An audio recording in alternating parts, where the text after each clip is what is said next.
Karon, gipatawag na pud muna ako tungod kay na ako'y importanteng ipabalo ninyo. Unsa man din na, boss?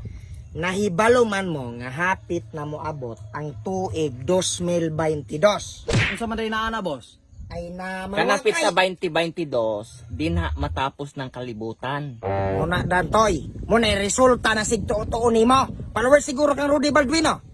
Di biya, boss. Namara po na ako mga dunggan po na ng mga tao, manggod. Kadantoy, wagig kay hanaw. Karong 2022, mahitabo ang eleksyon. O dayon, unsa may naana, boss, og eleksyon day, boss? Ay naman galing ni si Dante. Maugaling gipatapok mo na ako kay arong ipahibalo ninyo nga mo kandidato ko. Pakin ninyo. Manambuang. Wala pa ko mo daog manong ay sakog palakpake. Sorry, boss. Kuan, unsa po'y nisulod ani mong utok, boss, nga mo dalagan po kag pagkakandidato. Ay sos ko Ginoo Dantay. Nahibalo man gid mong tanan nga sa kadaghan akong kwarta sa akong kwarto na naglayog na sila. So karon ako'y mo daog. Ako nang ipangsagpa og ipangpausap sa akong mga ginsakupan aron mapusla na sila. Ipanghatag gid na ako na. Pagkakin ninyo si bossing. Ay sa lagi kong palakpake kay wala pa ko mo daog. Oh, sorry, boss. Nya, unsa may planong posisyon ning dalagaran, boss? Mao lagi na ron mer. Galibog pug kung unsang posisyon na akong dalaganan kay gabi manggod hingtawag na ako si BBM. Nahibalo pa magkinsa na si BBM. Aw, si Bibi Marjorie? Bebe Marjorie, kakaroon nag-apirkaton ka na ako. Bongbong Marcos lang toy. Sige lang magkagbabayan ng mga isgutan. Naman, boss. Barkada ba mong Bongbong Marcos, boss? Hisos ko Ginoo yaks. Wala mo kabalotag sa tagsa Dios sa akong background. Naman, boss. Ako'y Unsa day background nimo, boss? ay sos ko Ginoo je. Igago kay tang duha niyo wag ka kaila sa akong background. Oh, mangga day, boss. Unsay manggaran je? Bravo. Literal kay kamo siya. But ito rin gagawin akong boga. Ang akong gipasabot ninyong background tungod kay kana si Bongbong Marcos, classmate na ako na since high school to elementary. Unsay high school to elementary, boss? Elementary to high school siguro. Isos ko Ginoo mo Dantoy. Gisulayan ra mo na ako og bali-bali na akong istorya aron ko makamatay kinsay igmat ninyo. Ah, so igmat gyud ko, boss, doing ikaw bogo. Modalagan ka kung kandidato dating mabogo pa ka? Oh, sorry, boss. Istoryahan jud mo na ako. Kana si Bongbong Marcos sa una. Classmate man gid me. Bright kay ng pagkatawo.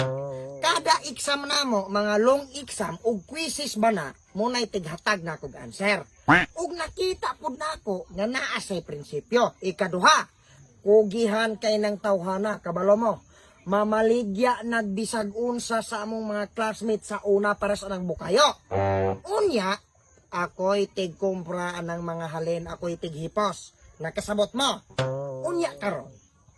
Gidungog o gapahibalo siya nako nga modalagan sa pagka-presidente. Di ako hala, dalagan. Suportahan ka nako. Kahibalo mo gano. Kay nakita nako nga naa siya'y potensyal mahimong presidente sa atong nasad. Ay sa tuod, boss. Balik ta, boss. Kuan ka nang unsay na maligag bukayo si Bongbong Marcos, boss? Si Bongbong Marcos sa una ba, maunay mamaligya sa among rom ug bukayo tagmamiso ng buok. Ako'y tigkulikta sa halin. Ah, di ba, boss, gikadungog man pud nga iyang pares pud mo dalagan pagka vice presidente si Mayor Sara Duterte? Hosto, kana si Inday Sara Duterte, mayor na ron sa Davao. Kana, gihugon-hugon na ron silang panahona nga mo itupo-tupo ni Bongbong Marcos. Sug mahinayon ang ilang tandem. Suporta kay ko anak nila. Wa ko'y sulit supporter kay ko anak nila. Sa una manggon, wala pa taga kaila. Wa pa kumpuyo hine. Silingan gid mi ana ni Inday Sara. O ikaduha, best friend mi ana.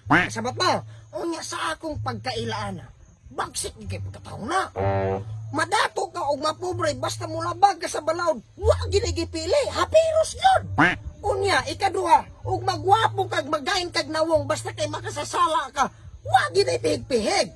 Oh, sabot mo, ingon ana siya pagkapatas. Unya, gamura po na siya og galantaw basta ugma damlag sa atong nasod ug sa iyang katawhan. Dahil ikaduha, di ba gaminsyon man kong best friend ako ta siya.